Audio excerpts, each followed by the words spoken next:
नमस्कार साथियों, नरेश क्लासेज में आपका स्वागत है। कैसे आप सभी? उम्मीद करता हूँ आप सभी अच्छे होंगे और अपने कमीशन एग्जाम की तैयारी में बड़े जोर शोर से लगे हुए होंगे। मेरी भगवान से प्रार्थना है जल्दी आपको इस तैयारी का सुपरिणाम मिले।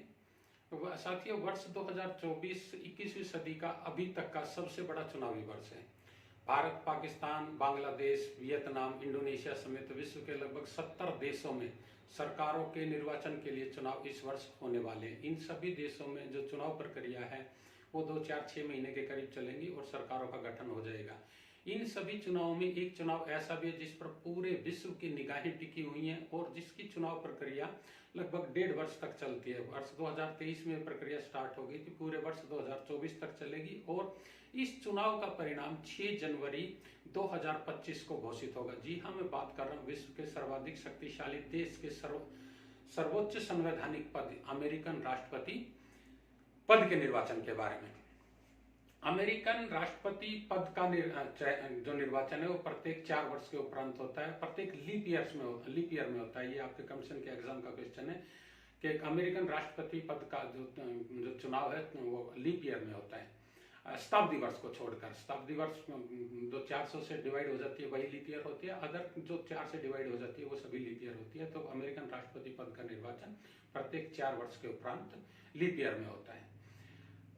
वाशिंगटन डीसी जो पोटोमैक नदी के किनारे स्थित है और अमेरिका की राजधानी है के पेंसिल्वेनिया एवेन्यू में 18 एकड़ में फैले अपने आधिकारिक निवास स्थान व्हाइट हाउस, जो अमेरिकन राष्ट्रपति का आधिकारिक निवास स्थान है, के अंतर्गत बने ओवल ऑफिस, जो अमेरिकन राष्ट्रपति का आधिकारिक कार्यालय के अंदर में बैठकर लिए गए एग्जीक्यूटिव निर्णयों से न केवल अमेरिका बल्कि विश्व के अन्य देशों के लोगों पर भी व्यापक प्रभाव पड़ता है। भारत की अर्थनीति, विदेश नीति अमेरिकन राष्ट्रपति से विशेष रूप से प्रभावित होती है। और इस बात को एक तरफ छोड़ भी दे तो भारतीय संविधान को भली भांति समझने के लिए हमें कम से कम 2 देशों के संविधान का गहन अध्ययन करना अति आवश्यक है। एक है ब्रिटेन और दूसरा है अमेरिका।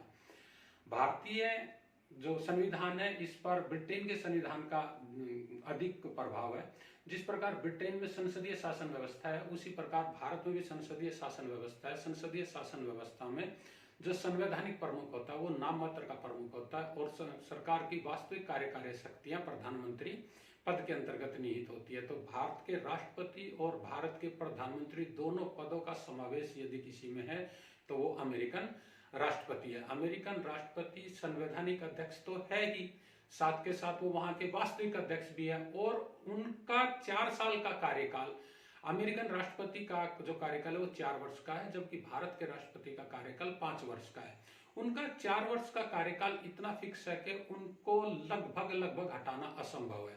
भारत में लोकसभा में यदि सरकार अपना बहुमत खो देती है तो एक ही दिन में सरकार गिर जाती है। अमेरिका में इस सरकार इस प्रकार नहीं गिरती। वहां क्या राष्ट्रपति मृत्यु त्याग पत्र के अलावा यदि किसी एक तरीके से हटाया जा सकता है तो वो है इम्पीचमेंट, महाभियोग। और 1778 से अभी तक 237 वर्षों के इतिहास में एक भी अमेरिकन राष्ट्रपति महाभियोग प्रक्रिया द्वारा नहीं हटाया गया है।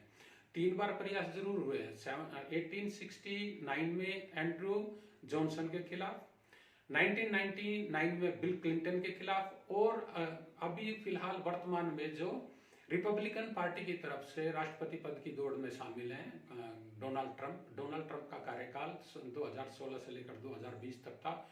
उस कार्यकाल के दौरान उनके ऊपर 2 बार महाभियोग प्रक्रिया चलाई गई, परंतु किसी भी राष्ट्रपति के खिलाफ महाभियोग पारित नहीं हुआ। तो अभी तक कोई भी अमेरिकन राष्ट्रपति महाभियोग प्रक्रिया द्वारा नहीं हटाया गया। तो साथियों, मैं अमेरिका के राष्ट्रपति का ऐतिहासिक तथ्यात्मक विश्लेषण, तुलनात्मक विश्लेषण और अमेरिकन राष्ट्रपति के चुनाव प्रक्रिया में जो जो चीजें, जो स्टेप सम्मिलित है, उन सभी को मैं विस्तार पूर्वक आपको इस वीडियो में बता रहा हूं। मेरी आपसे एक रिक्वेस्ट है कि इस वीडियो को पूरा जरूर देखना। इस वीडियो को देखने के बाद आप किसी भी अमेरिकन राष्ट्रपति संबंधित एमसीक्यू उठाना और उनको उनके आंसर देके देखना। और वीडियो के अंत में आप लाइक डिसलाइक जरूर करना। और यदि इस वीडियो से संबंधित कुछ सुझाव है तो कमेंट्स बॉक्स में जरूर लिखना। उन कमेंट्स को देखकर जो संभव सुधार होंगे उनको कर मैं अगली वीडियोस में लेके आऊंगे। नरेश क्लासेस में जीके सीरीज में मेरी दूसरी क्लास है और ये और टॉपिक है, इसलिए मैंने इस टॉपिक को उठाया है कि पूरे वर्ष इस टॉपिक से संबंधित विभिन्न शब्दावलियां या इनके टर्म के बारे में आपसे पूछा जाएगा। तो ये सभी चीजें मैं इसमें इस वीडियो में अपनी तरफ से कोशिश कर रहा हूं कि मैं विस्तार पूर्वक समझा सकूं।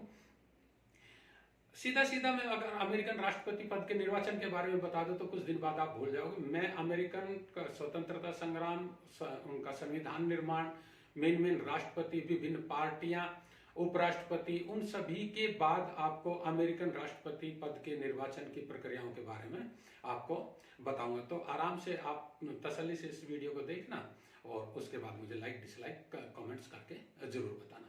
तो साथियों, 1492 में यूरोपियन यात्री कोलंबस द्वारा अमेरिका तक जाने के समुद्री मार्ग की खोज की गई। उसके बाद अमेरिका यूरोपियन कंट्रीज की या यूरोपियन शक्तिज की बस्ती, औपनिवेशिक बस्ती बन गया। 1775 तक अमेरिका की जो मेन 13 कॉलोनीज थी वो 13 कॉलोनी ब्रिटिश औपनिवेशिक थी और 1775 में जॉर्ज वाशिंगटन के नेतृत्व में इन 13 कॉलोनियों ने संगठित होकर अमेरिकी स्वतंत्रता संग्राम को प्रारंभ किया। मैं अभी इसमें ना लिखने का आज भी मैं कम ही प्रयास करूंगा। जो मेन जो डेट्स हैं, टर्म्स हैं, उनको मैं 2 बार 3 बार कहानी से रिलेट करके बताऊंगा तो वो आपको याद हो जाएंगी। 1776 4 जुलाई 1776 को अमेरिका ने अपने आप को स्वतंत्र घोषित कर दिया। जिस प्रकार भारत में 26 जनवरी का महत्व है, उसी प्रकार अमेरिका में 4 जुलाई का महत्व है। 1776 से लेकर 1783 तक एक यहाँ आपको जो मेन चीज याद रखनी है वो रखनी है कि 3 सितंबर 1783, 3 सितंबर 1783 को फ्रांस की राजधानी पेरिस में एक पेरिस की संधि हुई, जिसमें जॉर्ज ब्रिटेन के जो क्राउन थे, शासक थे, जॉर्ज III के प्रतिनिधि और अमेरिकन स्वतंत्रता संग्राम के जो सेना नायक थे, इनके मध्य एक संधि पर हस्ताक्षर हुए और अमेरिका को स्वतंत्र घोषित कर दिया गया। इन 13 कॉलोनियों ने मिलकर ही संयुक्त राज्य अमेरिका जो है अस्तित्व में आया। 1783 से लेकर 1787 तक ये शासन व्यवस्था इनकी चलती रही। अच्छा, जो 1775 से लेकर 1787 तक भी इनमें शासन का स्वरूप था, जिन नियमों के आधार पर शासन व्यवस्था चल रही थी उनको कहते हैं article of confederation and perpetual union. उसके बाद 1787 में फिलाडेल्फिया में एक सम्मेलन हुआ जो 25 मई से लेकर 17 सितंबर तक चला। उसको फिलाडेल्फिया सम्मेलन कहते हैं और उस फिलाडेल्फिया सम्मेलन में ही अमेरिका के संविधान का निर्माण हुआ। और अमेरिका का जो संविधान है, अमेरिका का संविधान आधुनिक विश्व का सबसे पुराना और सबसे छोटा संविधान है। सबसे कठोर संविधान भी अमेरिका का संविधान है और सबसे बड़े संविधान की यदि बात करेंगे तो भारत का संविधान सबसे विस्तृत संविधान, लिखित और बड़ा संविधान है। तो अमेरिका का संविधान 1787 को अस्तित्व में आया। 1788 में ये विभिन्न राज्यों को रेक्टिफाई के लिए भेज दिया गया और 1789 में जॉर्ज वाशिंगटन ने 30 अप्रैल, ये 30 अप्रैल आपको विशेष तौर पर याद रखनी होगी क्योंकि इसके बाद जो भी जिक्र होगा वो 4 मार्च का होगा। तो जॉर्ज वाशिंगटन ने अपने प्रथम कार्यकाल की शुरुआत में जो राष्ट्रपति पद की जो शपथ ली थी वो ली थी 30 अप्रैल 1789 को। राष्ट्रपति पद की शपथ लेकर उन्होंने राष्ट्रपति पद पर कार्य करना प्रारंभ कर दिया। चूंकि अमेरिका का राष्ट्रपति जो कार्यकाल है वो 4 वर्ष का, तो 1793 में दोबारा अमेरिकन जनता ने आग्रह किया और जॉर्ज वाशिंगटन को दोबारा अमेरिकन राष्ट्रपति चुन लिया गया। दोबारा जब जॉर्ज वाशिंगटन साहब अमेरिकन राष्ट्रपति चयनित हुए तो 4 मार्च, अब यहां से 4 मार्च आपको विशेष तौर पर ध्यान रखना, 4 मार्च को उन्होंने अपने दूसरे कार्यकाल की शुरुआती शपथ ली। तीसरी बार जब उनका जो दूसरा कार्यकाल खत्म हुआ तो तीसरी बार भी उनको आग्रह किया गया, लेकिन उन्होंने स्वेच्छा से ही चुनाव लड़ने से मना कर दिया और वो सही भी किया क्योंकि जो सेकंड जो अमेरिकन राष्ट्रपति पद के लिए चुनाव हुए उसके 2 वर्ष के बाद ही जॉर्ज वाशिंगटन साहब की मृत्यु हो गई थी। तो जॉर्ज वाशिंगटन से ये परंपरा चली आ रही थी कि कोई भी अमेरिकन राष्ट्रपति 2 बार से ज्यादा पद पर राष्ट्रपति पद के लिए नहीं चुनाव लड़ेंगे। संविधान संविधान में ये अभी तक उल्लिखित नहीं थे। संविधान में कब उल्लिखित हुआ? ये संविधान का जो आपको अमेरिकन राष्ट्रपति पद से रिलेटेड जो संवैधानिक संशोधन है वो मैं एक बार लिख देता हूं, वो आपको याद करने होंगे। एक है 12वां, ये 1804 12वां। एक है 20वां, ये है 1937। एक है 22वां, ये है 1951। एक है आपका 23वां, ये है 1961। और एक है 25वां, ये है 1967। अमेरिकन राष्ट्रपति से संबंधित जो संविधान संशोधन हुए हैं वो आपके पास ये 4 संविधान संशोधन है। इनके बारे में मैं आपको जब भी जरूरत होगी मैं इनका संदर्भ लेके आपको बताता रहूंगा। तो जॉर्ज वाशिंगटन साहब ने ये नजीर पेश कर दिया था कि 2 बार से ज्यादा कोई भी अमेरिकन राष्ट्रपति पद के लिए चयन के लिए उम्मीदवारी घोषित नहीं करेंगे। और ये परंपरा चली भी आ रही थी। जो मुख्य जो अमेरिकन राष्ट्रपति हैं जिनको अमेरिकन जनता ने बहुत ज्यादा पसंद किया, वो 2 ही बार राष्ट्रपति पद के लिए चयनित हुए और उसके बाद तीसरी बार उन्होंने स्वयं ही उसमें पार्टिसिपेट नहीं किया। 1932 का जो चुनाव था ये आपको विशेष तौर पर याद रखना कि यहां थे आपके फ्रैंकलिन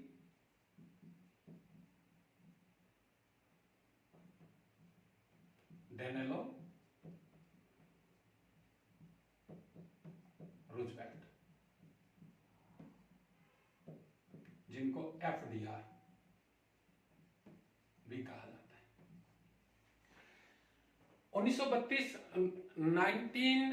1930 के आसपास अमेरिका में महामंदी का दौर था। तो जो ये FDR है, फ्रैंकलिन डेनेलो रूजवेल्ट साहब जो है, इन्होंने अमेरिका को आर्थिक मंदी से उबारने के लिए न्यू डील प्रोग्राम भी चलाया था।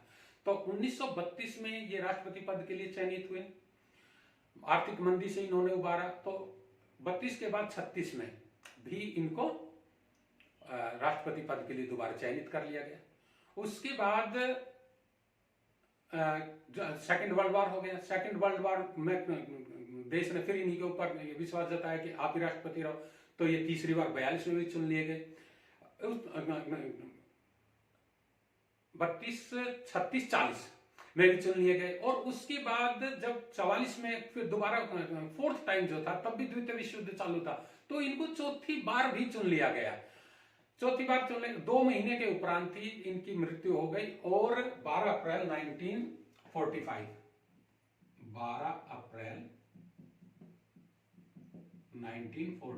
को इनकी मृत्यु हो गई। और जो राष्ट्रपति बने वो बने थे हैरियस ट्रूमैन।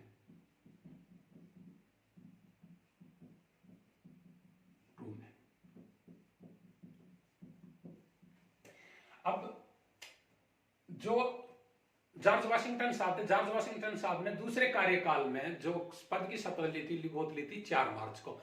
जो आपका ये 20वां संविधान संशोधन है।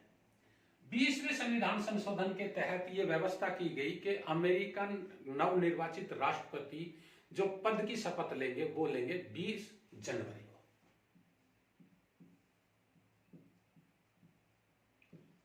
और जो ये FDR साहब हैं, 20 जनवरी के 20वें संविधान संशोधन के तहत जो 20 जनवरी अमेरिकन राष्ट्रपति पद की शपथ का जो डे फिक्स किया गया था, उसके तहत सबसे पहले जिन्होंने शपथ ली थी वो थे Franklin D Roosevelt.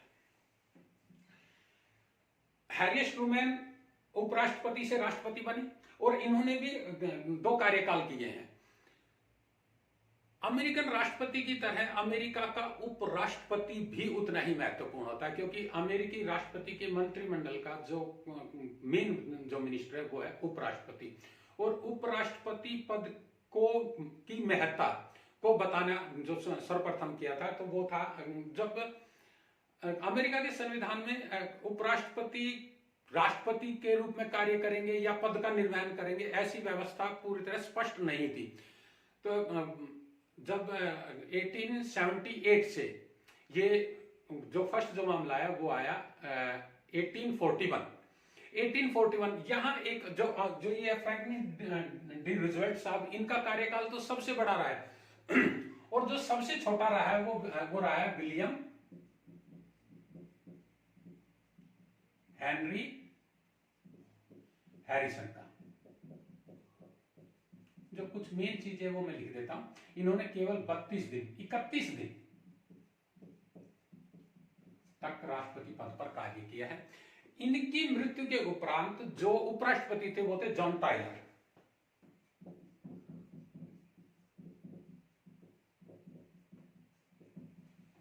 John Tyler साहब उपराष्ट्रपति थे। विलियम हेनरी हैरिसन की मृत्यु के बाद इन्होंने राष्ट्रपति पद को संभाला, और जब अमेरिकन सरकार ने कार्यवाहक राष्ट्रपति लिखकर फाइलों को भेजा तो ये जॉन टायलर साहब अड़ गए कि जब तक इस पर राष्ट्रपति लिखा नहीं आएगा तब तक मैं साइन नहीं करूंगा, और तो मजबूरन वहां सरकार को लिखना पड़ा राष्ट्रपति। उपराष्ट्रपति क्यों महत्वपूर्ण है? क्योंकि अमेरिका में टोटल 8 प्रेसिडेंट हुए हैं। इनमें 4 हैं जिनकी कार्यकाल के दौरान मृत्यु हुई थी, कार्यकाल के दौरान मृत्यु, और 4 ही ऐसे हैं जिनकी कार्यकाल में हत्या हुई है।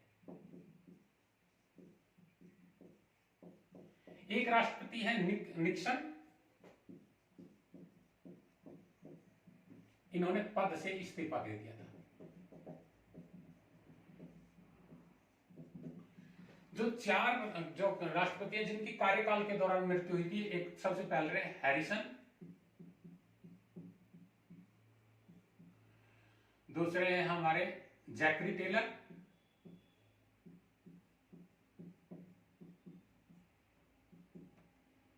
थर्ड है हमारे हार्डिंग, वारेन हार्डिंग, और फोर्थ है फ्रैंकलिन डी रूजवेल्ट। और जिन 4 राष्ट्रपतियों की कार्यकाल में जो हत्या हुई है उनमें है हमारे अब्राहम लिंकन,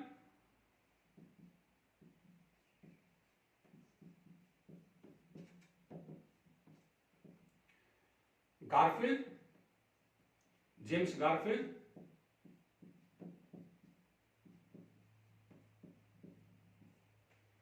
विलियम मैकेनली,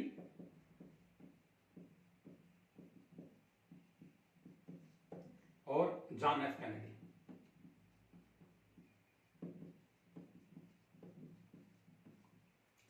इन सभी के द्वारा जो पद रिक्त हुआ तब उपराष्ट्रपति ने राष्ट्रपति का कार्यकाल संभाला। और मैं जो निक्सन जी हैं, यहां एक बात मैं आपको बताना चाहूंगा कि जो 3 महाभियोग लगे हैं उन 3 महाभियोग में तो पारित हुआ नहीं।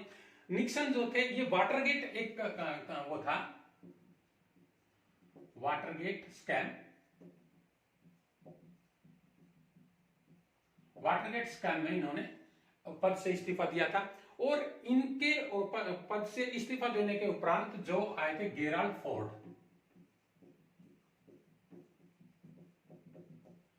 ये मैं कहानी बीच में एक बार बता देता हूं आपको। निक्सन ने गेराल्ड फोर्ड को उपराष्ट्रपति पद पर नियुक्त किया था। यदि अमेरिका में उपराष्ट्रपति पद रिक्त हो जाता है तो अमेरिकन राष्ट्रपति किसी को भी उपराष्ट्रपति पद पर नियुक्त कर सकता है, उसके लिए अमेरिकन संसद की अनुमति आवश्यक है। तो निक्सन साहब ने गेराल्ड फोर्ड को उपराष्ट्रपति नियुक्त कर दिया, और निक्सन ने जब इस्तीफा दिया तो गेराल्ड फोर्ड राष्ट्रपति पद पर आसीन हो गए। गेराल्ड फोर्ड एकमात्र ऐसे राष्ट्रपति हैं जिन्होंने राष्ट्रपति पद के लिए कोई चुनाव नहीं लड़ा, एक वोट भी प्राप्त नहीं की, और ये अमेरिका जैसे शक्तिशाली देश पर राष्ट्रपति पद पर आसीन हुए। और इन्होंने जिस कारण पद से इस्तीफा दिया था, गेराल्ड फोर्ड साहब ने इनको बिना शर्त वहां से माफी दे दी थी, तो लगी थी, इसलिए मैंने ये आप लोगों को बता दिया है। तो उपराष्ट्रपति भी अमेरिका का जब राष्ट्रपति बनता है तो वो क्या क्या कार्य करता है वो हमने देख लिया। ये जो हैरी ट्रूमैन ने हिरोशिमा और नागासाकी पर जो द्वितीय विश्व युद्ध में जो परमाणु बम डालने का जो फैसला किया था वो हैरिस ट्रूमैन के द्वारा किया हुआ था। तो अमेरिकन राष्ट्रपति और अमेरिकन उपराष्ट्रपति के संदर्भ में मैं अभी आपको, जब ये FDR साहब 4 बार राष्ट्रपति चुन लिए गए थे, तब 1951 में जो 22nd जो कॉन्स्टिट्यूशनल अमेंडमेंट था, वहां ये किया गया कि कोई भी अमेरिकन राष्ट्रपति 2 बार से ज्यादा पद ग्रहण नहीं करेगा। और यदि उपराष्ट्रपति राष्ट्रपति पद को ग्रहण कर लेता है, यदि 2 वर्ष से ज्यादा किसी ने भी राष्ट्रपति पद की पर सेवा का दी है या सेवारत रहे हैं, उसके वो उनका एक टर्म गिन लिया जाएगा। तो उपराष्ट्रपति यदि राष्ट्रपति पद के ऊपर आसीन होते हैं और 2 वर्ष 1 महीने तक वो उस पद पर बने रहते हैं, तो वो उनका एक टर्म गिन लिया जाएगा। और अमेरिकन राष्ट्रपति का जो टर्म था, कितनी बार राष्ट्रपति रह सकता, वो 2 बार सीमित कर दिया गया 22वां संविधान संशोधन 1951 के द्वारा। तो 20वां संविधान संशोधन पद की शपथ के लिए है और 22वां संविधान उस टर्म को बताता है कि अमेरिका कोई भी व्यक्ति अमेरिका के राष्ट्रपति पद पर कितनी बार आसीन रह सकता है। उसके बाद आपके पास है 25वां संविधान संशोधन जो 1967 को आया था। साथ के साथ मैं इसको बता ही देता हूं, अमेरिकन राष्ट्रपति का पद किसी भी रूप में यदि खाली होता है, रिक्त होता है, तो उस पद को भरा जाएगा अमेरिकन उपराष्ट्रपति के द्वारा। और अमेरिकन उपराष्ट्रपति राष्ट्रपति पद पर जब आएंगे तो वो राष्ट्रपति के रूप में कार्य करेंगे। वहां लिख दिया गया है कि vice president should be president. और यदि उपराष्ट्रपति भी ना हो तो 15 व्यक्तियों, सीनियरिटी वाइज 15 व्यक्तियों की एक लिस्ट है, उस लिस्ट के अनुसार वो राष्ट्रपति बनते रहेंगे। लेकिन राष्ट्रपति पद का जो निर्वाचन है वो 4 साल बाद ही होगा। भारत में उपराष्ट्रपति राष्ट्रपति पद पर कार्य करेंगे, कार्यवाहक राष्ट्रपति के रूप में रहेंगे और 6 महीने के अंदर अंदर राष्ट्रपति पद का चुनाव हो जाना अति आवश्यक है। जबकि अमेरिका में एक बार राष्ट्रपति पद का चुनाव हो गया तो उसके 4 वर्ष बाद ही राष्ट्रपति पद का चुनाव होगा। बीच में यदि पद रिक्त होता है तो राष्ट्रपति की जगह उपराष्ट्रपति राष्ट्रपति का कार्य करेंगे। और अगर उपराष्ट्रपति भी किसी कारणवश मृत्यु या शारीरिक अक्षमता के कारण अगर वो नहीं आ पाते हैं तो 15 अलग अलग व्यक्तियों की एक लिस्ट है जो उसी अनुसार राष्ट्रपति पद पर कार्य करते रहेंगे। भारत में राष्ट्रपति पद रिक्त होता तो उपराष्ट्रपति राष्ट्रपति का कार्य करेंगे और यदि वो भी नहीं है तो मुख्य न्यायाधीशों के वहां से एक लिस्ट है कि वो राष्ट्रपति पद पर कार्य करते रहेंगे। तो ये आपका 25वां संविधान संशोधन यहाँ हो गया। अभी आपके पास रह गया 23rd जो अमेंडमेंट था और 12वां अमेंडमेंट था। ये इन दोनों को मैं राष्ट्रपति के निर्वाचन से जो आएगा प्रोसेस आएगा तब मैं आपको बताऊंगा, इनको मैं रखूंगा। अब मैं सीधा आता हूं अमेरिकन राष्ट्रपति पद के निर्वाचन के बारे में।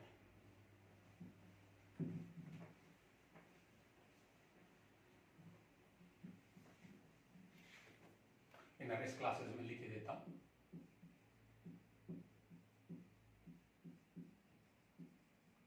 नरेश क्लासेस में आपको मैथ और जीके की लगभग मेरी कोशिश रहेगी मैं आपको कंप्लीट कोर्स कराऊं। तो अमेरिकन राष्ट्रपति के चुनाव में जो प्रक्रिया जो शामिल होती है उन प्रक्रियाओं के बारे में बताऊंगा। मैं पहले बता देता हूं कि वर्तमान में अमेरिका में 2 ही पार्टी मुख्य हैं, एक है रिपब्लिकन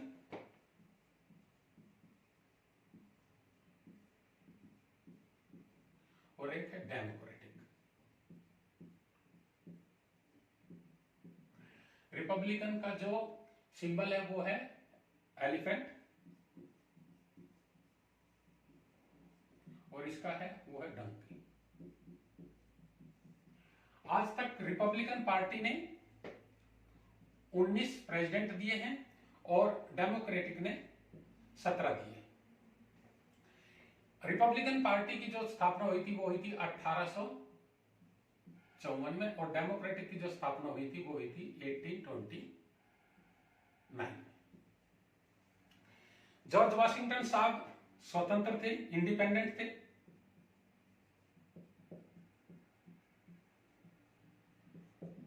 इनके बाद जॉन एडम्स, ये थे फेडरलिस्ट के।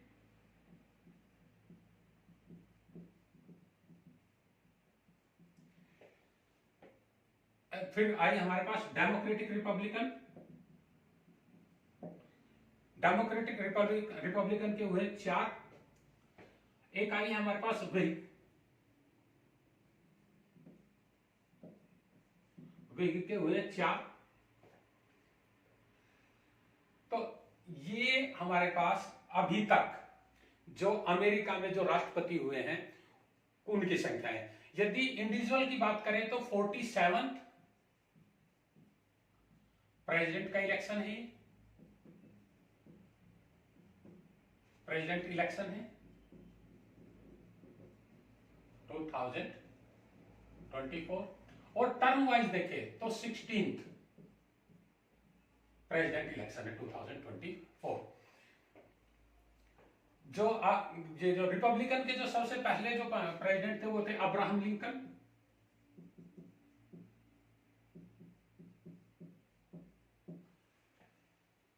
डेमोक्रेट के जो थे वो एंड्रू जैक्सन।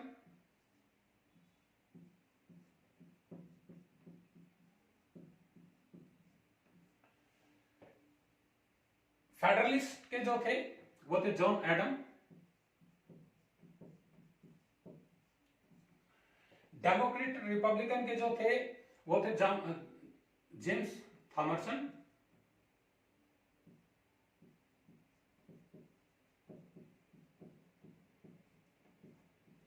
और व्हिग के जो थे वो थे जॉन टाइलर।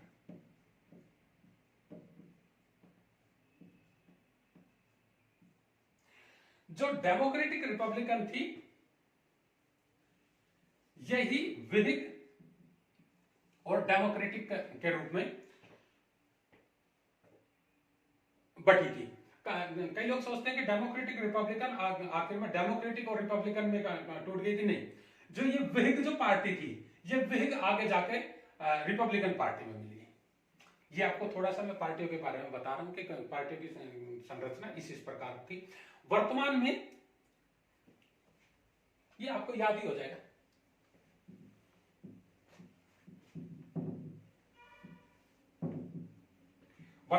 वर्तमान में रिपब्लिकन के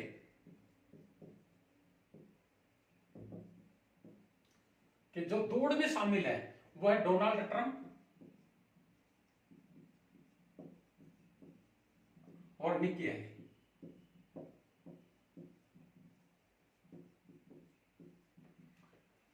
डेमोक्रेटिक के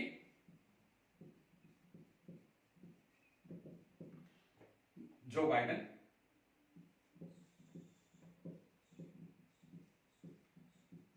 और एक बात और है, जो रूलिंग प्रेसिडेंट होते हैं पार्टी लगभग उन्हीं को दोबारा मौका देती है। एक बात और मैं आपको बता देता हूं, 1956 के बाद ये प्रथम बार है जब लगातार 2 चुनावी प्रतिद्वंदी आमने सामने हैं। Eisenhower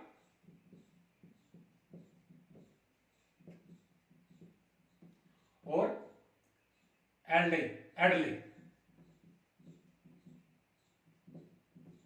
Stevenson.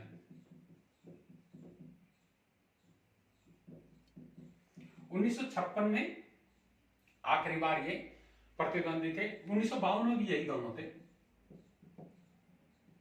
तो 1956 के बाद ये दूसरा मौका है अब जब 2 पुराने प्रतिद्वंदियों के बीच ये दौड़ होना संभावित है।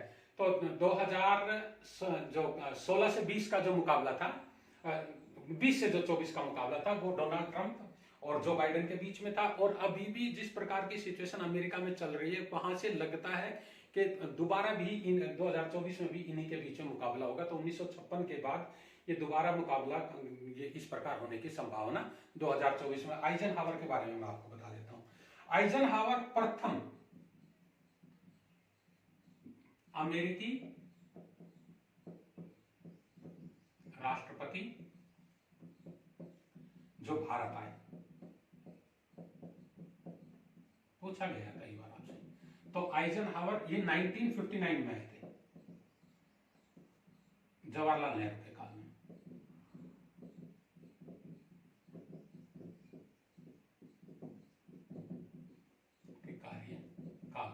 और भारत के जो राष्ट्रपति, भारत के जो प्रधानमंत्री फर्स्ट टाइम अमेरिका गए थे वो भी जवाहरलाल नेहरू ही थे, और ये 1948 में 1948 में अमेरिका की यात्रा पर गए थे। तो ये अभी तक अमेरिकन राष्ट्रपति के बारे में जो तथ्य थे, जो ऐतिहासिक पृष्ठभूमि थी, उन सभी के बारे में मैंने बताया। अब मैं आपको अमेरिकन राष्ट्रपति की जो निर्वाचन प्रक्रिया है, निर्वाचन प्रक्रिया में कौन कौन सी टर्म सम्मिलित है और क्या क्या है, वो मैं सभी आपको बताता हूं।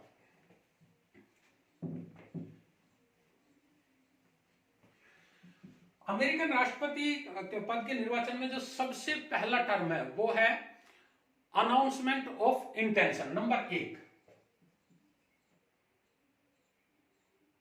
पद की घोषणा बोल सकते हैं हम इसको बोलते हैं अनाउंसमेंट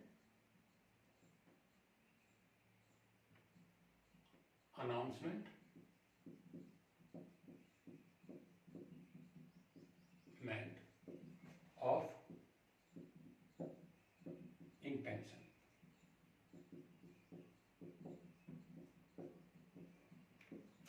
अमेरिका में कितने भी व्यक्ति राष्ट्रपति पद की उम्मीदवारी की घोषणा कर सकते हैं। भारत में राष्ट्रपति कौन होगा इसके बारे में जो रायसीना हिल में बैठ कर कुछ प्रमुख पार्टियों के जो प्रमुख नेता हैं वो स्वयं घोषित कर देते कि अमुक व्यक्ति अमेरिका के राष्ट्रपति पद का प्रत्याशी होगा, और आम जनता को तो कई बार राष्ट्रपति चुन लिए जाने के बाद पता चलता है कि ये व्यक्ति भारत का राष्ट्रपति चुन लिया गया है। उसके बाद पता चलता है कि इन्होंने पूर्व में सामाजिक क्षेत्र में ये कार्य किए थे या ये इतने बड़े कार्यकर्ता हैं, जबकि अमेरिका में ऐसा नहीं है। अमेरिका में कितने भी व्यक्ति पद की घोषणा कर सकते हैं कि हम राष्ट्रपति पद को मतलब फाइट करना चाहते हैं। ये प्रक्रिया स्टार्ट होती है। अच्छा, जो मैंने आपको बताया था कि अमेरिकन राष्ट्रपति पद का जो प्रोसेस है वो 1.5 वर्ष के करीब चलेगा। तो 2023 में रिपब्लिकन पार्टी, डेमोक्रेटिक पार्टी और अन्य पार्टी, एक बात मैं और बता देता हूं आपको, अमेरिका में ग्रीन पार्टी, लिबर्टेरियन पार्टी,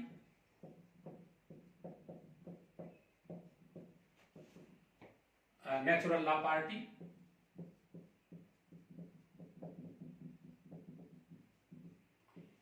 ये भी इस बार जो है उसमें प्रेसिडेंट इलेक्शन में पार्टिसिपेट कर रही है। और इन सभी को सम्मिलित रूप से मिलाकर जो कहा, जो इनके लिए चुनाव चिन्ह का जो सिंबल यूज किया जाता है वो हॉर्स और आउल किया जाता है। तो पिछले वर्ष मार्च अप्रैल में अनेक राष्ट्रपति पद के प्रत्याशियों ने घोषणा की कि हम भी राष्ट्रपति पद की दौड़ में सम्मिलित हैं। इनमें आपको विवेक रामास्वामी,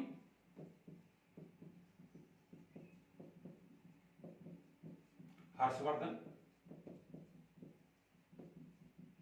और निक्की हेली,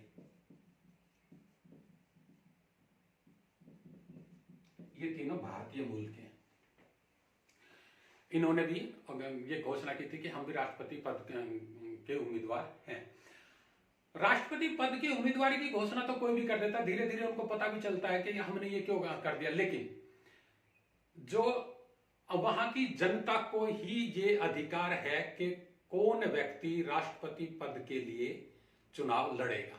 भारत में तो जो मेन पार्टियां हैं वो लिस्ट घोषित कर देते कि इस पर्टिकुलर एरिया से हमारी तरफ से पार्टी का पद प्रत्याशी ये है, जबकि अमेरिका में ऐसा नहीं है। अमेरिका में राष्ट्रपति पद का प्रत्याशी कौन होगा इसका चुनाव भी जनता के द्वारा किया जाता है, और इस प्रकार की जो प्रक्रिया उसको बोलते हैं कॉकस और प्राइमरी।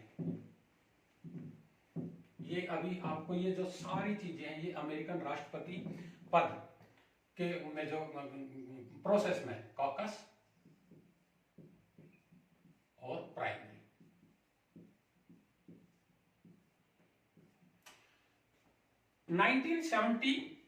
1970 में विभिन्न राज्यों को ये प्रतिवेदन दिया गया कि आप कॉक्स कराएंगे या प्राइमरी कराएंगे। कॉक्स प्राइमरी क्या मैं अभी बताऊंगा। तो 1970 से 36 राज्यों ने, 36 स्टेट ने प्राइमरी को चुना और 14 जो स्टेट है वहां कॉकस होता है।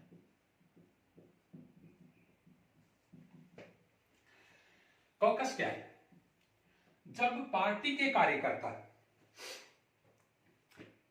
के कार्यकर्ता विभिन्न स्तरों पर सामूहिक चर्चा करके और हाथ उठाकर या सरों की गिनती करके पद का प्रत्याशी कौन होगा इस बारे में जब एक निर्णय ले लेते हैं तो उसको कहते हैं caucus.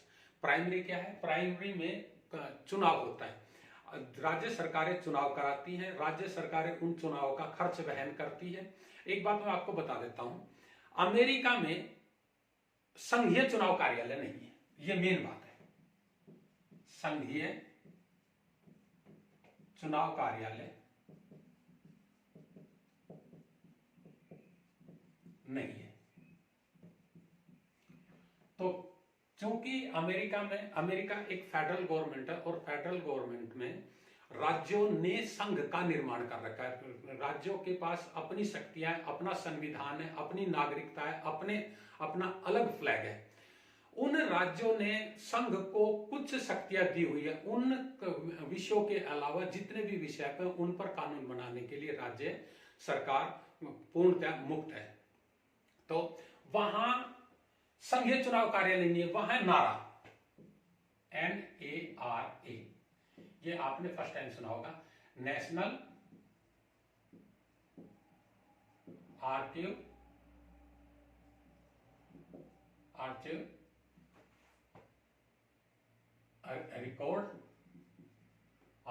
And record administration.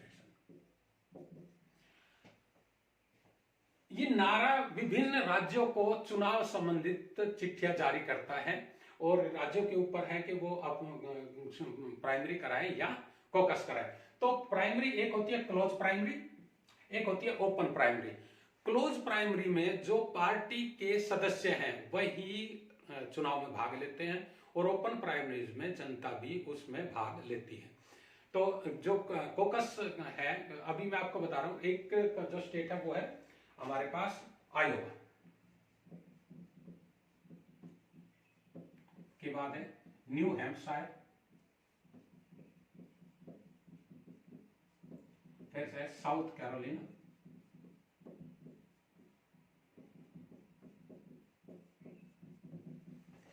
Iowa में 15 जनवरी को रिपब्लिकन की कॉक्स हुई, जिसमें 15 जनवरी को आयोवा प्रत्येक राष्ट्रपति चुनाव जब भी होता है तो सर्वप्रथम आयोवा में ही कॉकस होते हैं। तो 15 जनवरी को आयोवा में कॉकस हुए।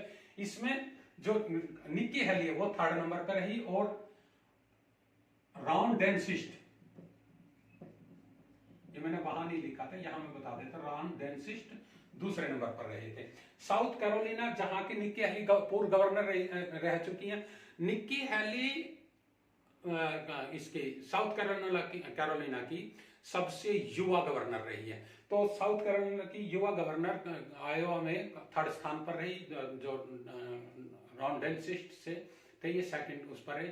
और जो न्यू हैम्पशायर में भी डोनाल्ड ट्रंप जीते, आयोवा में भी डोनाल्ड ट्रंप जीते, और साउथ कैरोलिना जहां की निक्की हेली है वहां भी डोनाल्ड ट्रंप विजयी रहे हैं। एक बात और मैं आपको और बता देता हूं, एक शब्द आएगा आपके पास, सुपर ट्यूसडे। सुपर ट्यूसडे, ये सुपर ट्यूसडे 2024 में 5 मार्च को है। इसको सुपर ट्यूसडे क्यों कहा जाता है कि जो प्राइमरी और कॉकस जो है लगभग 16 राज्यों में एक साथ प्राइमरी और कॉकस होंगे, इसलिए ये 5 मार्च को सुपर ट्यूसडे कहा गया है। प्रत्येक जो पार्टी है उनके अपने नियम हैं कि कितने डेलीगेट्स होंगे। तो जो रिपब्लिकन है, रिपब्लिकन में जो डेलीगेट्स हैं वो हैं 2430, ये रिपब्लिकन के।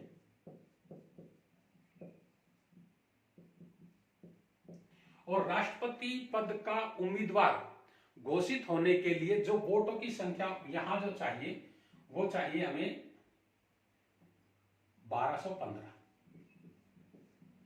1215 डेलीगेट्स,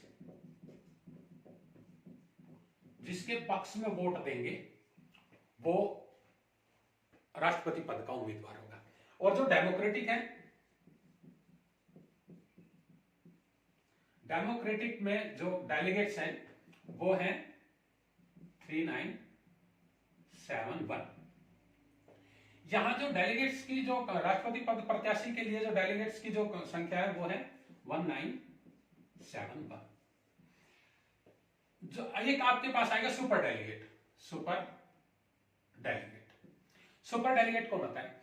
जो पार्टियों के जो पूर्व में सीनेटर, हाउस ऑफ रिप्रेजेंटेटिव होते हैं या राष्ट्रपति उपराष्ट्रपति होते हैं, ये जो सुपर डेलीगेट होते हैं 1970 से पहले, जो 2020 है, 2020 से पहले जो ये सुपर डेलीगेट्स थे ये भी राष्ट्रपति पद के उम्मीदवार को वोट कर सकते थे। लेकिन अब से ये कर दिया गया है, जो पहले तो प्राइमरी और कॉकस के द्वारा डेलीगेट्स का चुनाव होगा।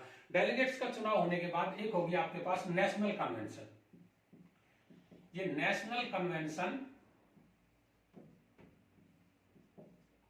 कन्वेंशन जो होगी, इस नेशनल कन्वेंशन में ही राष्ट्रपति पद का प्रत्याशी चुना जाएगा।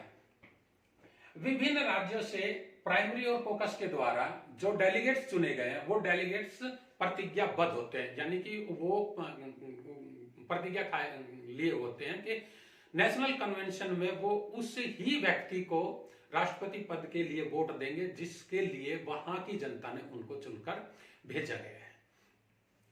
तो नेशनल जो कन्वेंशन होगी जो रिपब्लिकन की है 15 से 18 जुलाई, ये कहां होगी? मिलावकी में। और 19 से 22 अगस्त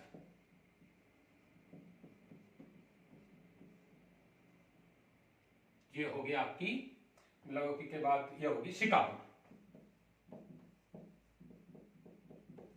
ये होगी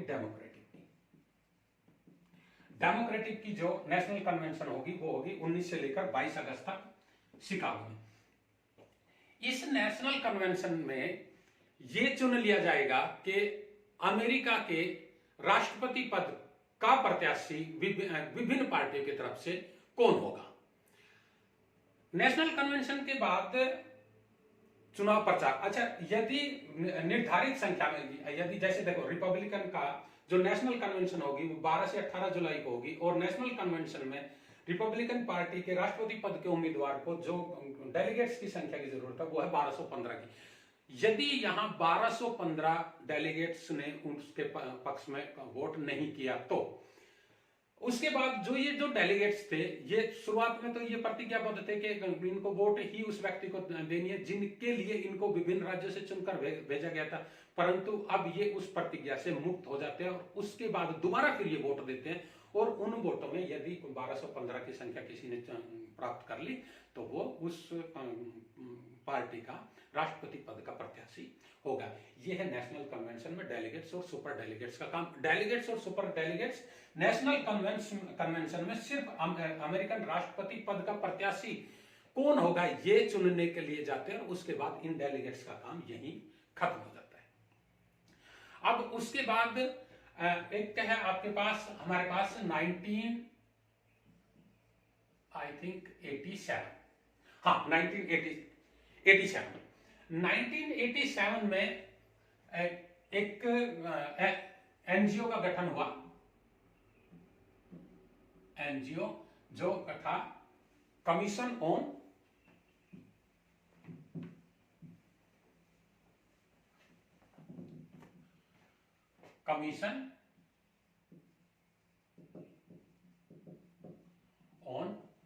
प्रेसिडेंट डिबेट।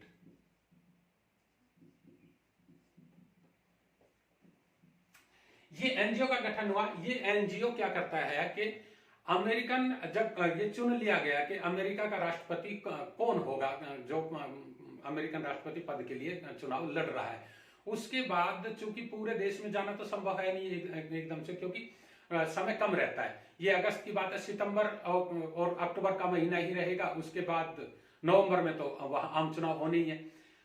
तो ये जो कमीशन ऑन प्रेसिडेंशियल डिबेट जो एनजीओ है, ये 3 अमेरिकन प्रेसिडेंट की 3 डिबेट ऑर्गेनाइज करता है और 1 डिबेट ऑर्गेनाइज करता है अमेरिकन उपराष्ट्रपति की। तो इस बार जो 2024 में जो अमेरिकन राष्ट्रपति की जो टेलीविजन डिबेट है, वो टेलीविजन डिबेट है हमारी 16 सितंबर, 25 सितंबर, 1 अक्टूबर और 9 अक्टूबर। ये 25 सितंबर की है, ये है वाइस प्रेसिडेंट की। जो ये है 16 सितंबर की, ये होगी टेक्सास में। जो 1 अक्टूबर की होगी, ये होगी वर्जीनिया में। और ये 9 अक्टूबर की होगी यूटा में। और ये होगी साल्ट लेक में।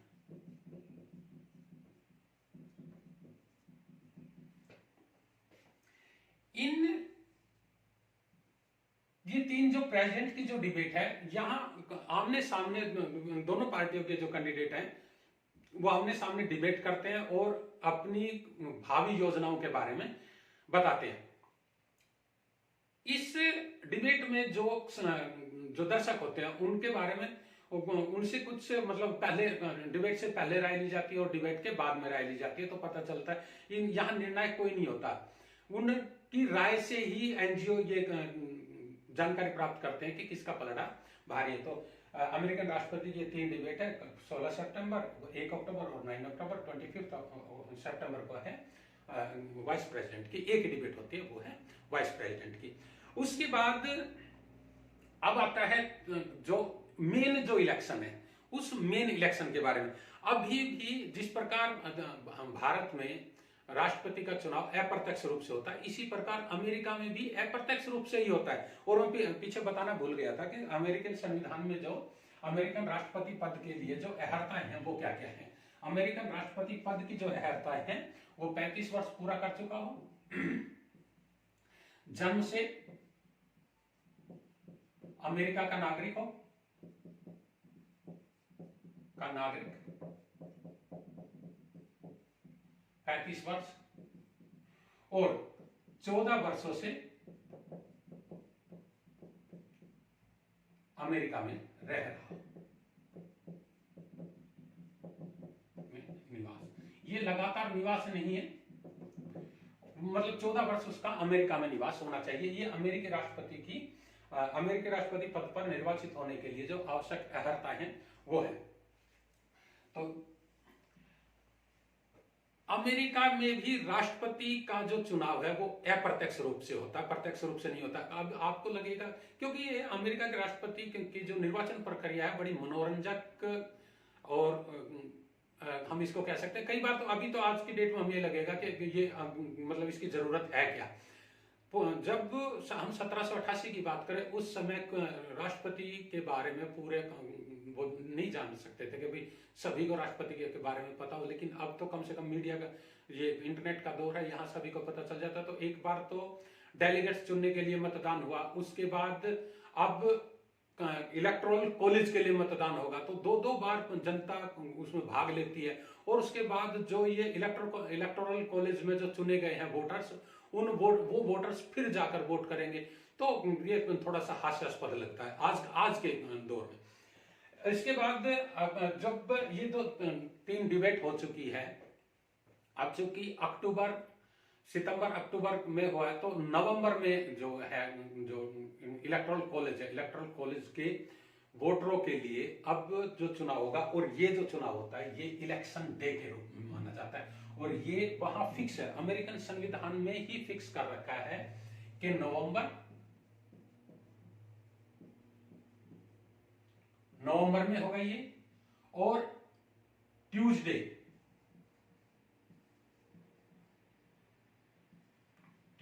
After first Monday.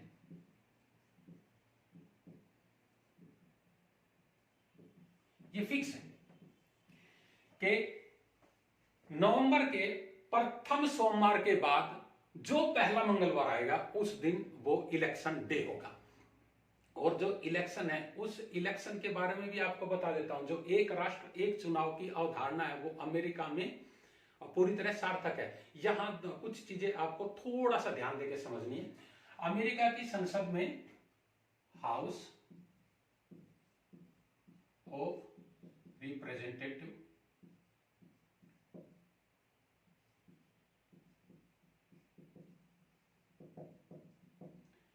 और सीनेट,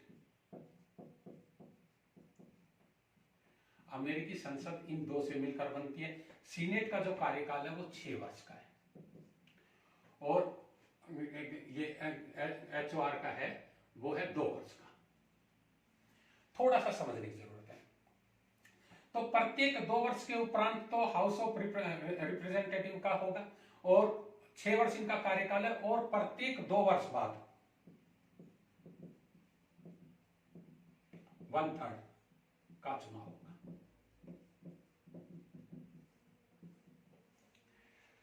यदि हम बात करें जैसे 2024 है, अमेरिका में 50 राज्य हैं। इसमें जो अलास्का और हवाई, ये है 49th और ये 50th।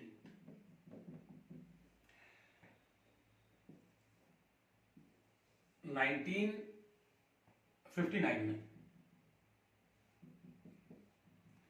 ये 2 राज्य सम्मिलित हुए थे। अभी भी प्यूर्टो रिको है, अमेरिका सेमराओ है, वो अमेरिका के राज्य बनने की दौड़ में है, परंतु जो अलास्का और हवाई है इनको मिलाकर अब वर्तमान में अमेरिका में 50 राज्य हैं। इन 50 राज्यों से ही इलेक्टोरल कॉलेज का चुनाव होगा। तो 2 वर्ष बाद तो हाउस ऑफ रिप्रेजेंटेटिव का चुनाव है, और सीनेट जो 6 वर्ष का है इसके 2 वर्ष बाद 1/3 का होता है। तो यदि हम मान के जैसे 2020 था, 2020 में इनका चुनाव हुआ, 2022 में हाउस ऑफ रिप्रेजेंटेटिव का दोबारा चुनाव हुआ, और 2024 में अब इनका फिर चुनाव होगा। और इनका 6 वर्ष कार्यकाल है, तो 2022 में 1/3 का हो गया, और 2024 में 1/3 का फिर होगा। तो जब अमेरिकन वोटर वोट देने के लिए जाएंगे तो वो एक साथ कई वोट करेंगे। किस किस की वोट करेंगे? वो हाउस ऑफ रिप्रेजेंटेटिव की वोट करेंगे, वो सीनेट की वोट करेंगे, वो इलेक्टोरल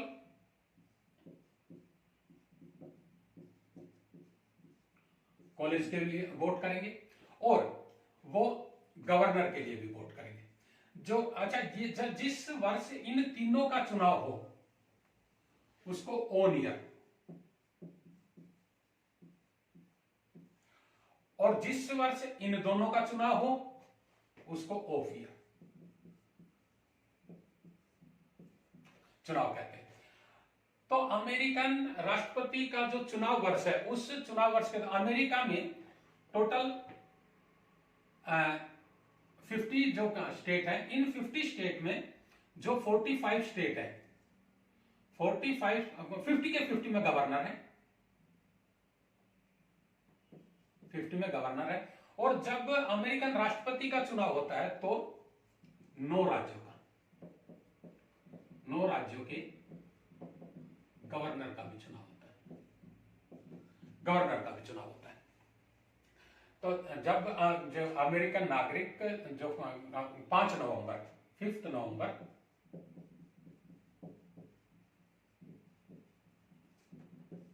5 नवंबर को जो ये है ट्यूसडे 5 नवंबर 2024 जो है वो इलेक्शन डे है।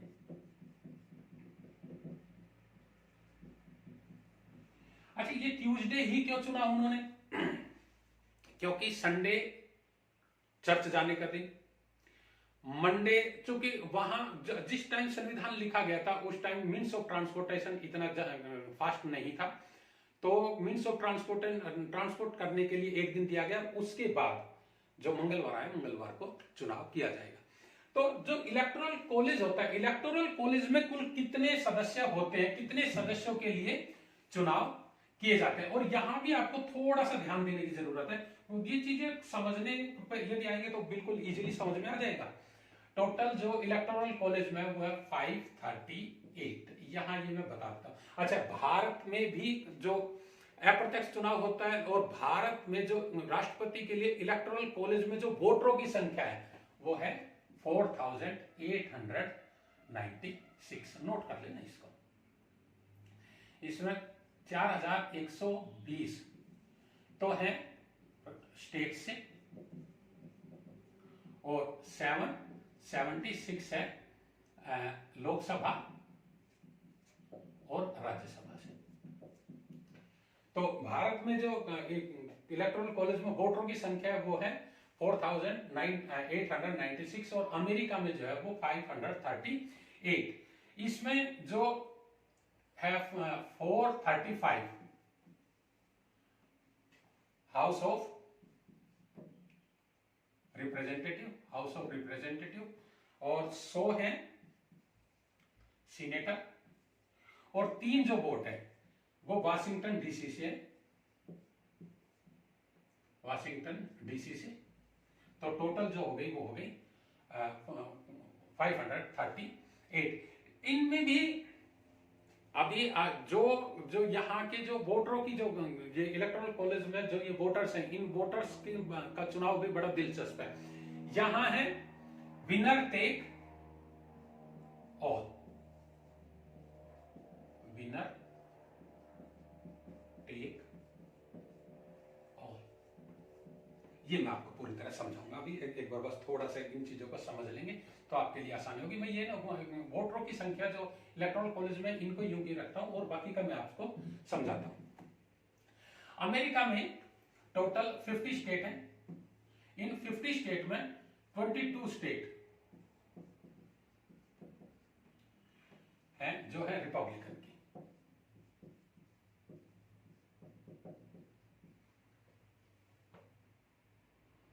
10 स्टेट जो है ये है स्विंग स्टेट। ये मैं बताऊंगा स्विंग क्या है। और जो 18 जो स्टेट है वो है डेमोक्रेटिक की।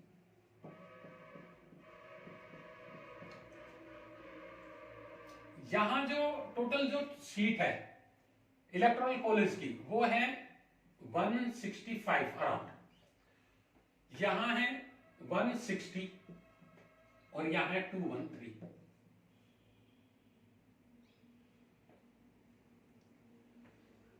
जो रिपब्लिकन की जो स्टेट है इनका जो वो है कलर मार्क का है वो है रेड, इनका जो है वो है ब्लू, और ये है पर्पल। मैं बताता हूं ये क्या है। इन जब अमेरिकन राष्ट्रपति पद का प्रत्याशी चिन्हित कर लिया जाता उसके बाद जो रिपब्लिकन स्टेट है वहां तो उसको ज्यादा मेहनत करने की जरूरत है ही नहीं, डेमोक्रेटिक में वो जाएगा क्योंकि उनको पता वहां से डेमोक्रेटिक ही जीतेंगे। तो वो अपना सभी ध्यान कहां लगाते हैं, इन स्विंग स्टेट पर लगाते हैं। और इन स्विंग स्टेट की देखो 22 स्टेट रिपब्लिकन के, परंतु उनकी इलेक्टोरल कॉलेज की जो सीटें हैं वो 165 है, डेमोक्रेटिक की 213 है, और जबकि जीत के लिए कितनी चाहिए 270। अमेरिकन प्रेसिडेंट वही इलेक्ट होगा जिसके पास इन डेलीगेट्स की वोट आएगी, 270 डेलीगेट्स की वोट आएगी, वो अमेरिकन प्रेसिडेंट इलेक्ट हो जाएगा। तो मैं बताता हूं। अच्छा, विनर टेक ऑल का मतलब क्या है? वहां का मैं आपको एक बात बता देता हूं। जैसे 51% डेमोक्रेटिक ने जीती और 49 रिपब्लिकन ने जीती। टोटल सीट, जैसे यदि अगर मैं बात करूं कैलिफोर्निया की, अभी मैं सीटों के बारे में बताऊंगा कैलिफोर्निया की। कैलिफोर्निया में अभी जो फिलहाल जो सीट है वो है 28, मान के चल रहा हूं अभी एक बार 28, में बाद में बताऊंगा कितनी कैलिफोर्निया की। तो यदि 51% डेमोक्रेटिक को वोट मिली है वहां, तो जो 28 जो इलेक्टोरल कॉलेज की जो वोटें हैं वो 28 की 28 किसको जाएंगी? डेमोक्रेटिक को जाएंगी। जबकि 49 होना ये चाहिए था कि यहां 15 सीट एक डेमोक्रेटिक को दे दिया जाए और 13 रिपब्लिकन को दी जाए, लेकिन ऐसा नहीं है। यहां डेमोक्रेटिक के पास ही जाएंगे 28 की 28 सीट। तो ये है विनर टेक ऑल। एक बड़ी दिलचस्प बात मैं बताता हूं आपको। वर्ष 2016 का चुनाव, हिलैरी क्लिंटन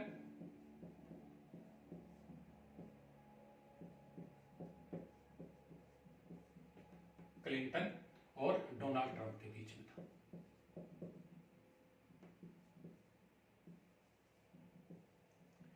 पूरे अमेरिका में देखें तो 48.2% वोट हिलैरी क्लिंटन को मिली थी और 46.1 ये मिली थी डोनाल्ड ट्रंप को। लगभग 28 लाख वोट हिलैरी क्लिंटन को ज्यादा मिली थी। परंतु विनर टेक ऑल से जो इलेक्टोरल कॉलेज में जो वोटर्स थे वो डोनाल्ड ट्रंप की तरफ गए और डोनाल्ड ट्रंप विजयी गए। ऐसा ही 2000 में जॉर्ज वाशिंगटन बुश और अल गोर के बीच हुआ था। अल गोर को 2.5 लाख वोट ज्यादा मिली थी, फिर भी जॉर्ज डब्ल्यू बुश विजय गए थे। तो ये वहां का थोड़ा सा हास्यास्पद है। अभी हम इलेक्टोरल कॉलेज की तरफ ही चल रहे हैं। तो स्विंग स्टेट और उनके अच्छा जो हमारे पास है अलास्का,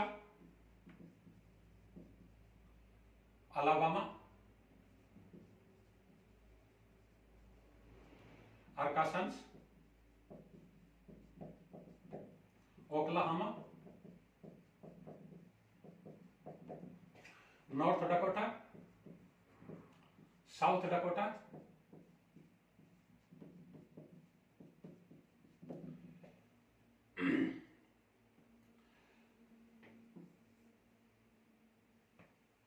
और व्योमिंग, कांसास, केंटुकी और मिसिसिपी इत्यादि। ये जो 22 स्टेट है, ये 22 स्टेट है हमारे पास रिपब्लिकन की। जो स्विंग स्टेट है, स्विंग स्टेट में Arizona, Georgia,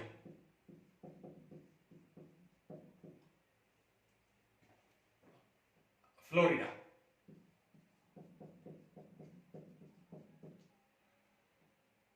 north Carolina,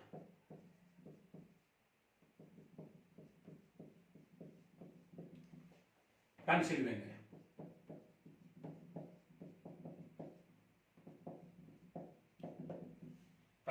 Michigan,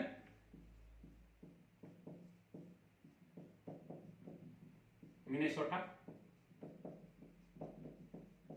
Wisconsin,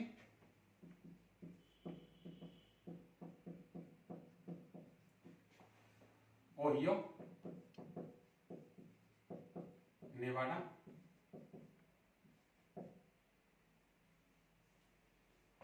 ये 10 स्टेट है। ये 10 स्टेट वहां की जो है स्विंग स्टेट है, और उसके बाद बाकी की जो स्टेट है वो सारी की सारी हमारी डेमोक्रेटिक स्टेट है। तो ये हमारे पास जो वहां की जो स्टेट्स है उन स्टेट वाइज ये बता दिया गया है। अभी मैं आपको एक बात और बता देता हूं जो 1961 का जो हमारा 23वां संविधान संशोधन, ये 23वां संविधान संशोधन मैंने शुरू में छोड़ दिया था, अभी मैं इसको बता देता हूं। यहां पर जो वाशिंगटन डीसी है, वाशिंगटन डीसी को 3 वोट, एक हाउस ऑफ रिप्रेजेंटेटिव की और 2 सीनेट की।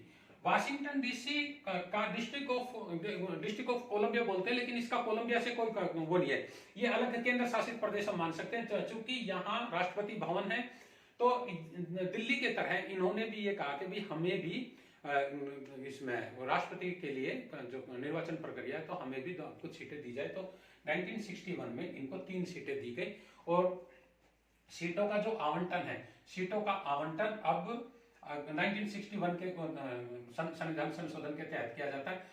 चूंकि वर्ष 2024 का अमेरिकी राष्ट्रपति चुनाव वर्ष 2020 की जनगणना के अनुसार हो रहा है, और वर्ष 2020 की जनगणना के अनुसार विश्व में तीसरे नंबर पर 33,14,49,000 के साथ, 49,000 समथिंग के साथ अमेरिका थर्ड पॉपुलेशन में है। और अभी कुछ राज्यों के साथ कुछ 1-1, 2-2 सीटें उनकी घटी हैं और कुछ की बढ़ी है, वो मैं बता देता हूं। कैलिफोर्निया,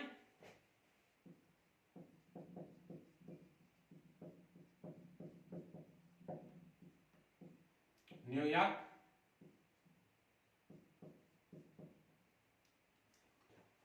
ओहियो,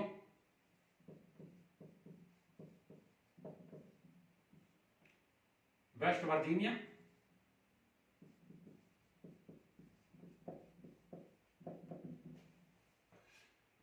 मिशिगन,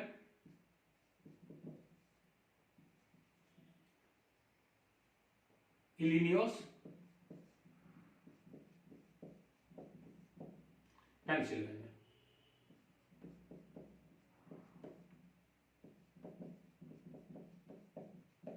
कि 1-1 सीटें घटी है।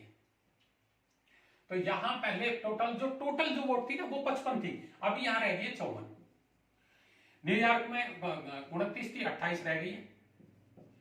ओहियो में 18 थी, 17 रह गई है। जॉर्ज वाशिंगटन में 5 थी, 4 रह गई है। यहां 16 थी, 15 रह गई है। यहां 20 थी, 19 रह गई। टेक्सास, फ्लोरिडा,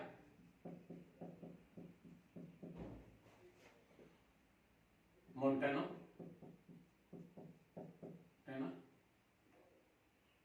ओरेगॉन,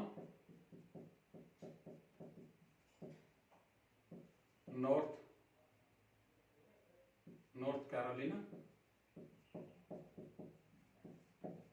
और कोलोराडो।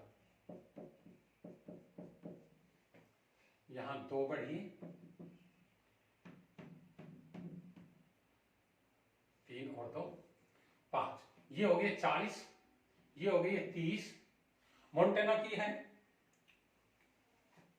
4, 8, 16 और 10। जो वर्ष 2020 को जनसंख्या के आधार पर जो यहां से जो सीटें घटी है, वो यहां बढ़ गई है, और लेकिन है अभी भी 538। तो इलेक्टोरल कॉलेज में 538 है, जिनमें से 270 वोट प्राप्त कर कोई भी व्यक्ति अमेरिका का प्रेसिडेंट चुन लिया जाएगा। अभी जो ये नवंबर को जो आम चुनाव हुए हैं, इन आम चुनाव में ये वोटर्स चुन लिए गए, इलेक्टोरल कॉलेज के वोटर्स चुन लिए गए, और जो ये जो वोट डालेंगे वो डालेंगे दिसंबर। अच्छा, जो अमेरिका के राष्ट्रपति का जो इलेक्शन डे है, वो 2 नवंबर से 8 नवंबर तक ही होता है, क्योंकि यदि 1 तारीख को फ्राइडे है, सॉरी वो है मंडे, तो 2 को होगा ट्यूसडे। और यदि 1 तारीख को ट्यूसडे, तो 8 तारीख को होगा दूसरा ट्यूसडे, और 8 तारीख तक एक सोमवार आ चुका होगा। तो 2 नवंबर से लेकर 8 नवंबर तक अमेरिका में इलेक्शन की जो डे है वो इलेक्शन डे इन्हीं में आ जाएगा, दिसंबर में। सेकंड वेडनेसडे डे के बाद जो सोमवार आएगा, सोमवार होगा, उस दिन जो ये है हमारे इलेक्टोरल कॉलेज के जो वोटर्स हैं ये वोट देंगे। ये वोट कहां देंगे? पर अपने राज्य की राजधानी में जाकर वोट देंगे ये। और ये उस दिन ये जो है 6 सर्टिफिकेट तैयार करेंगे।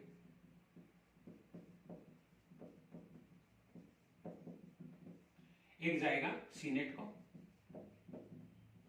और एक जाएगा नारा को। ये नारा मैंने बताया था राष्ट्रीय अभिलेखागार है, नारा को जाएगा, और 4 जाएंगे राज्य को, उस राज्य सरकार को। तो ये जो 538 है ये दिसंबर में दूसरे बुधवार के बाद जो पहला सोमवार होगा उस दिन जाकर ये राष्ट्रपति पद के लिए वोट करेंगे। और ये वोट जो चली जाएंगी फिर अमेरिकन संसद में। अमेरिकन संसद में 6, मैंने आपको शुरुआत में ही बताया था, 6 जनवरी को वहां हाउस ऑफ रिप्रेजेंटेटिव होंगे, सीनेटर होंगे, और इनका जो संयुक्त अधिवेशन होगा उस संयुक्त अधिवेशन की अध्यक्षता करेंगे उपराष्ट्रपति, वाइस प्रेसिडेंट। अच्छा, ये वाइस प्रेसिडेंट जो ये हाउस ऑफ रिप्रेजेंटेटिव है, अब ये तो वो है जो नवंबर 5 को हमने चुन लिए थे। नवंबर में जो जनरल इलेक्शन था, जनरल इलेक्शन में जो वोटरों ने हाउस ऑफ रिप्रेजेंटेटिव के प्रतिनिधियों को चुना है, ये हाउस ऑफ रिप्रेजेंटेटिव वही है। और ये जो सीनेटर है, इन सीनेटरों में भी जो 1/3 जो सीनेटर थे वो सीनेटर अब यहां है। इन सभी का जो संयुक्त अधिवेशन होगा उसकी अध्यक्षता करेंगे उपराष्ट्रपति, और उपराष्ट्रपति घोषित करेंगे कि 270 वोट किसको मिली और किसको नहीं। और जिसको 270 वोट मिल गई वो अमेरिका का राष्ट्रपति घोषित हो जाएगा। और सपोज करो यदि यहां राष्ट्रपति को 270 वोट नहीं मिली है तो क्या होगा? यदि 270 वोट नहीं मिली है तो ये जो हाउस ऑफ रिप्रेजेंटेटिव है, ये अब ये हाउस ऑफ रिप्रेजेंटेटिव आए थे 50 राज्यों से, तो 50 राज्यों से जो हाउस ऑफ रिप्रेजेंटेटिव आए थे वो आपस में सलाह मंत्रणा करके प्रत्येक राज्य से एक हाउस ऑफ रिप्रेजेंटेटिव चुनेंगे, और वो 50 ही अब वोट करेंगे दोबारा से। क्योंकि ये जो 538 थे ये प्रतिज्ञाबद्ध थे, तो इन्होंने चुना, वोट ही उनको डाली है। अच्छा, ये ओपन वोट होती है क्योंकि वहां से इनको चुनकर भेजा गया था कि आप अमुक व्यक्ति को ही वोट देंगे, तो ये ओपन वोट होती है। और इन ओपन वोट में भी कई लोगों ने अपनी प्रतिज्ञा से इतर जाकर वोट किया, और उसके बाद अभी लगभग 29 जो स्टेट है, 29 स्टेट ने ये कानून बना दिया है, वो इनके ऊपर जुर्माना कर सकते हैं। तो सेकंड टाइम जब 270 वोट प्राप्त नहीं करेगा कोई भी राष्ट्रपति पद का कैंडिडेट, तो हाउस ऑफ रिप्रेजेंटेटिव प्रत्येक राज्य से एक हाउस ऑफ रिप्रेजेंटेटिव वोट देंगे राष्ट्रपति पद के लिए। तब भी यदि किसी को बहुमत प्राप्त नहीं होता है तो उपराष्ट्रपति राष्ट्रपति पद का कार्यग्रहण कर लेंगे। दोबारा राष्ट्रपति पद का चुनाव नहीं होगा, उपराष्ट्रपति राष्ट्रपति पद का निर्वहन कर लेंगे। और उपराष्ट्रपति भी नहीं है तो फिर वो 15 सदस्य जो संविधान संशोधन में बता रखे थे, 23वें संविधान संशोधन में बता दिया गया था कि 25वें संविधान संशोधन में बता दिया गया था कि राष्ट्रपति के बाद उपराष्ट्रपति राष्ट्रपति का कार्य करेंगे, और उपराष्ट्रपति भी उपलब्ध नहीं है तो 15 अन्य जो सदस्य है वो राष्ट्रपति पद का निर्वहन करेंगे। बीच में चुनाव राष्ट्रपति का नहीं होगा। तो ये थी राष्ट्रपति पद की कार्रवाई। अगर उपराष्ट्रपति को आवश्यक बहुमत प्राप्त ना हो तो क्या होगा? तो यदि क्योंकि ये जो 538 इलेक्टोरल कॉलेज के जो वोटर्स थे इन्होंने वो उपराष्ट्रपति के लिए भी मतदान किया। यदि उपराष्ट्रपति को आवश्यक मत प्राप्त ना हो तो जो सीनेटर है, इसमें केवल सीनेटर सीनेटर ही वोट देंगे और सीनेटर उपराष्ट्रपति को चुन लेंगे। अगर फिर भी राष्ट्रपति उपराष्ट्रपति नहीं चुना जाता है तो अमेरिकन राष्ट्रपति किसी को भी राष्ट्रपति उपराष्ट्रपति नियुक्त कर सकता है। ये अमेरिकन राष्ट्रपति का अधिकार क्षेत्र में, परंतु इसके लिए उनको संसद के दोनों सदनों की मंजूरी की आवश्यकता होगी। अब जो रह गया था 12वां संविधान संशोधन, 12वां संविधान संशोधन में आपको बता देता हूं। शुरुआत में जो जॉर्ज वाशिंगटन राष्ट्रपति बने थे, जॉर्ज वाशिंगटन के बाद ये समस्या 1804 में आई। 1804 तक में जो मेन जिसको वोट मिलती थी वो राष्ट्रपति जो दूसरे नंबर पर रहता था वो उपराष्ट्रपति। चूंकि प्रथम जो राष्ट्रपति थे जॉर्ज वाशिंगटन, इनके दोनों कार्यकालों में पार्टियों का गठन हुआ ही नहीं था। उसके बाद जॉर्ज वाशिंगटन के बाद अमेरिकन राष्ट्रपति के लिए पार्टियों का गठन हो गया और दो पार्टियां थी। एक पार्टी में जो सबको अधिक वोट मिली वो तो राष्ट्रपति बन गया, दूसरी जो उसके बाद जो वोट मिली वो तो प्रतिद्वंदी पार्टी का था। तो दो अलग अलग विचारधाराओं के व्यक्ति अगर एक साथ मिलकर काम करेंगे तो गतिरोध आना अवश्यंभावी ही था। तो उस अवश्यंभावी गतिरोध को मिटाने के लिए 12वां संविधान संशोधन हुआ। उस 12वें संविधान संशोधन के तहत ये किया गया था कि जो राष्ट्रपति होगा, राष्ट्रपति जिस पार्टी का होगा उसी पार्टी का उपराष्ट्रपति भी होना वहां अति आवश्यक है। तो वो 12वें संविधान संशोधन के तहत कर दिया गया था। और जब अमेरिका का संविधान बनकर तैयार हुआ 1779 को, तो 1979 से 4 वर्ष के अंदर ही इसमें 10 संविधान संशोधन हो गए थे जिनको बिल ऑफ राइट्स कहा जाता है। और आज तक 237 वर्षों के इतिहास में अमेरिकन संविधान में केवल 27 संशोधन हुए, जो शुरू के 4 वर्षों में ही 10 हो गए थे। उसके बाद 233 वर्षों में केवल 17 संविधान संशोधन हुए, जबकि भारतीय संविधान को अभी 76 साल ही हुए और इसमें 105 से अधिक संविधान संशोधन हो चुके हैं। हम ये नहीं कहते कि हमारा संविधान अच्छे से कार्य नहीं कर रहा, हम भी अच्छे तरीके से कार्य कर रहे हैं, वो भी अच्छे तरीके से कार्य कर रहे हैं। चूंकि हम एक संघ के करीब है, यूनियन के करीब है और वहां वो फेडरल गवर्नमेंट है। तो फेडरल गवर्नमेंट में राज्यों के पास अपनी अलग शक्ति है, केंद्र को उन्होंने कुछ शक्तियां दे रखी। जो विषय राज्यों ने केंद्र को दिया, केंद्र उन्हीं पर कानून बना सकती है। जबकि भारत में जो कानून है, जो विषय सूची है कार्यों की कानून बनाने की, वो संघ सूची, समवर्ती सूची और राज्य सूची है। इसलिए गतिरोध को तुरंत समाप्त करने के लिए भारत का संविधान लचीला संविधान है। अमेरिका के संविधान में एक संविधान संशोधन में 7 से 8 वर्षों का समय लगता है, जबकि भारत में संविधान संशोधन 4-6 महीने में पारित हो जाता है। तो समय की जरूरतों के अनुसार भारतीय संविधान में संशोधन कर लिए जाते हैं और वहां संविधान संशोधन काफी कठिन प्रक्रिया है, इसलिए वहां कम संविधान संशोधन हुए, भारत में ज्यादा संविधान संशोधन हुए। साथियों, नरेश क्लासेस में ये क्लास अभी खत्म हुई। लाइक्स कमेंट्स करके मुझे जरूर बताना कि इस क्लास में और क्या सुधार संभावित है। नमस्कार, फिर मिलते हैं किसी और मजेदार वीडियो के साथ। नमस्कार।